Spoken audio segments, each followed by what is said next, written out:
The judiciary can play an important role in improving the lawmaking process and securing these ideals.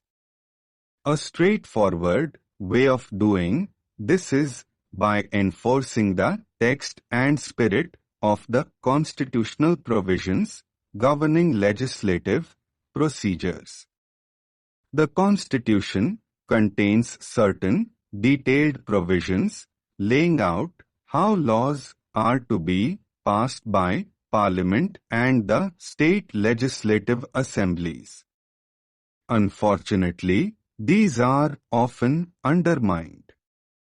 For example, even when the result through voice votes are unclear, suggesting that bills may be passed without securing the majority vote required under Article 100.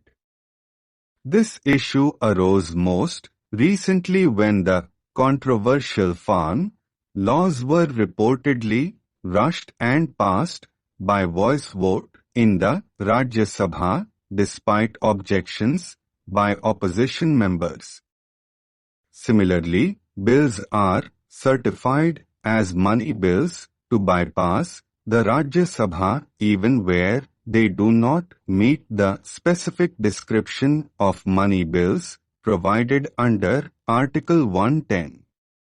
This article identifies 7 areas that can be governed through the enactment of money bills, including the imposition of tax, the regulation of borrowing and appropriation of money out of the Consolidated Fund of India.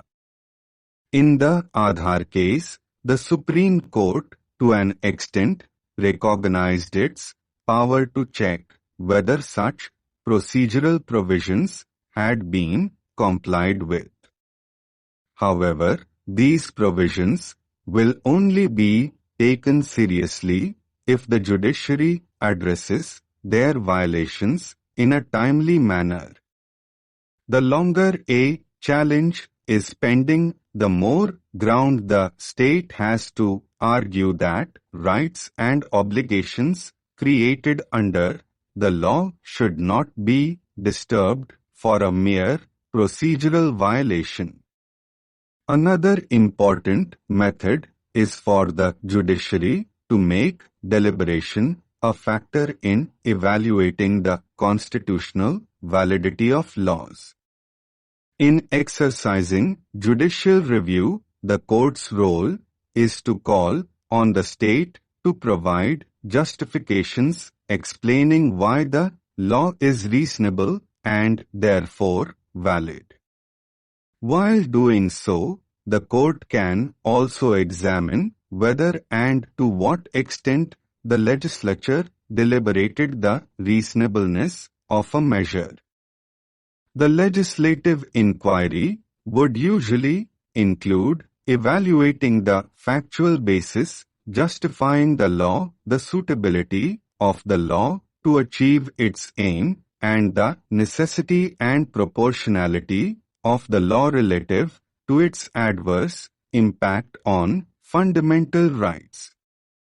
The Supreme Court, in fact, adopted this approach in the Indian Hotel and Restaurants Association 2013 case.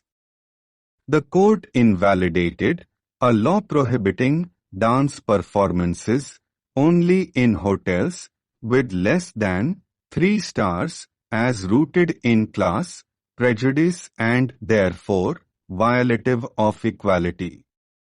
Stop. Thank you.